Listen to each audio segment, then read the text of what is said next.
और कांग्रेस नेता राहुल गांधी जल्द ही हरियाणा में प्रचार प्रसार करेंगे। वहीं शैलजा की नाराजगी पर भी भूपेंद्र सिंह हुड्डा ने अपनी बात रखी है। पूर्व सीएम भूपेंद्र सिंह हुड्डा से हमारे संवाददाता धीरेन्द्र चौधरी ने एक्सक्लूसिव बात की है। क्या कुछ भूपेंद्र सिंह हुड्डा कह रहे हैं कुमारी शैलजा की नाराजगी को लेकर, सुनिए जरा। हरियाणा के पूर्व मुख्यमंत्री चौधरी भूपेंद्र सिंह हुड्डा पूरे प्रदेश में चुनाव प्रचार कर रहे हैं। कांग्रेस पार्टी को किस तरह का समर्थन मिल रहा है, हमारे साथ हुड्डा साहब हैं। हुड्डा साहब, प्रदेश में लगभग लगातार आपने हर क्षेत्र में जा चुके हैं, कैसा रिस्पॉन्स मिल रहा है? देखो, जो जन समर्थन मिल रहा है उसके आधार पर मैं कह सकता हूँ हरियाणा के 36 बिरादरी मन बना चुके हैं अब की बार कांग्रेस की सरकार। तो कांग्रेस को विकल्प के तौर पर क्यों मानेंगे, क्योंकि क्षेत्रीय पार्टियां भी हैं प्रदेश के अंदर?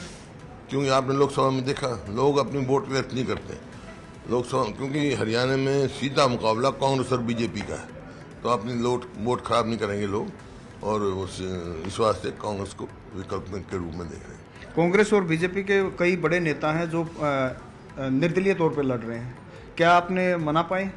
बहुत सारे मान गए, कुछ रह गए। जो कांग्रेस के जेन्युइन तो बहुत कम हैं जो लड़ रहे हैं, लेकिन काफ़ी जिन्होंने 2500 एप्लीकेशन दी थी उनमें से कुछ लड़ रहे हैं, लेकिन बहुत सारे लोग मान गए। कुछ बातें चल रही दुष्प्रचार विपक्षी पार्टी की तरफ से कि भाई अपशब्द बोले गए हैं। मैं कुमारी शैलजा का जिक्र करना चाहूँगा कि किस तरीके से आप उन चीज़ों को देख रहे हैं? नहीं, देखिए, हमारे तरफ से जो ये तो शैलजा जी तो हमारी बहन है, वरिष्ठ नेता है, लेकिन किसी के बारे में भी कोई जातिक सूचित कहता है कांग्रेस का कोई वास्ता नहीं है, वो कांग्रेसी नहीं है। कोई मैसेज देना चाहेंगे ऐसे लोगों को आप? नहीं, है जो कांग्रेसी नहीं है, कांग्रेस की नीतियों में जो वो करता है वो जाति सूचक कोई कह ही नहीं सकता है। सेकुलर पार्टी है हमारी। पार्टी के बड़े नेताओं के कांग्रेस का जो स्लोगन है, ना जात पे ना पात पे मोहर लगेगी हाथ पर। पार्टी के सीनियर नेताओं के कार्यक्रम बन रहे हैं, राहुल जी का भी कोई कार्यक्रम तय हुआ? अभी बनेगा, उनका कल जम्मू गए हुए और वहाँ से आने के बाद बन जाएगा। तस्वीर कैसी देख रहे हैं आप विधानसभा की इस बार? कांग्रेस का बहुत भारी बहुमत से कांग्रेस की सरकार बनेगी।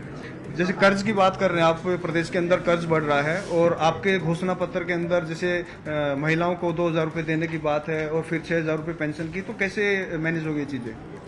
तो उनका देखा नहीं आपने, बीजेपी का क्या आया? जब हमने रिलीज किया तो कहाँ से खर्चा आएगा, और वो करे तो उनका कहाँ से आएगा जब ऑलरेडी खर्चे में निभा रखा। ये तो जब हमने 2005 में सरकार बनी, जब हमने कहा हम बिजली के बिल माफ़ करेंगे, तो ये सवाल उठाए थे भाई कहाँ से आएगा। वो ना मन जो हमने मैनिफेस्टो में कहा वो हुआ। इन्वेस्टमेंट की संभावना है हरियाणा के अंदर, क्योंकि आप ये कह रहे हैं कि बीजेपी ने आधारभूत ढांचे को सुदृढ़ नहीं किया, इसलिए प्रदेश में कर्ज बढ़ा है। हाँ बिल्कुल, जो जैसे हमारे टाइम में जो जितनी IMT बने हुए थे, अब रोहतक में देखो कोई नया बड़ा उद्योग नहीं आया। IMT बनी है, खरखौदे में बनी है। खरखौदे में जो IMT है, जो मारुति के मालिक है सुजुकी, उनसे मैं तय करके आया था भी तीनों जगह, मानेसर भी, रोहतक भी और खरखौदा में इन्वेस्ट करें। 10 साल के बाद उनसे बात करी इन्होंने। तो इस प्रकार से बहुत स्कोप है। IMT बने हुए हैं, फरीदाबाद में है, मानेसर में है, रोहतक में है, खरखौदा है, और इंडस्ट्रियल टाउन बने हुए हैं। पूरी सुविधा देंगे उनको। इन्वेस्टमेंट पहले भी जैसे जापान की 70% इन्वेस्टमेंट 2014 में देश में जितनी है वो हरियाणा में थी। 2 लाख नौकरियां कहाँ से आएंगी सर, क्योंकि क्या सैंक्शन पोस्ट है हरियाणा के अंदर? सैंक्शन पोस्ट है, 2 लाख खाली पड़ी है जी, और ठेके पे ले रहे हैं। ये जो ठेका का मतलब ना तो उनकी पक्की नौकरी है, ना उनकी पेंशन है, ना कोई रिजर्वेशन है, ना कोई मेरिट है, पर चून की तरह नौकरियां बेची इन्होंने। कौशल रोजगार निगम का क्या होगा अगर आपको मौका मिलता तो? नहीं, कौशल रोजगार निगम तो खत्म होगा, लेकिन जो उनके बच्चे हैं उनका समावेश की हम नीति बनाएंगे। एक पोर्टल और बता दीजिए, पोर्टल पे क्या आप लोगों का विजन है? जो जन विरोधी पोर्टल है उनको सबको चलता करेंगे। शुक्रिया सर। Thank you. तो भूपेंद्र सिंह हुड्डा ने कहा कि प्रदेश के अंदर रोजगार की संभावना है, और जिस तरीके से 2 लाख रोजगार का इन्होंने अपने घोषणा पत्र में शामिल किया है, इनका कहना कि ये पोस्ट सैंक्शन है और अगर कांग्रेस की सरकार आती है तो सबसे पहले यही काम किया जाएगा। कैमरामैन साहिबा भट्ट के साथ धीरेन्द्र चौधरी, न्यूज़ 18 रोहतक।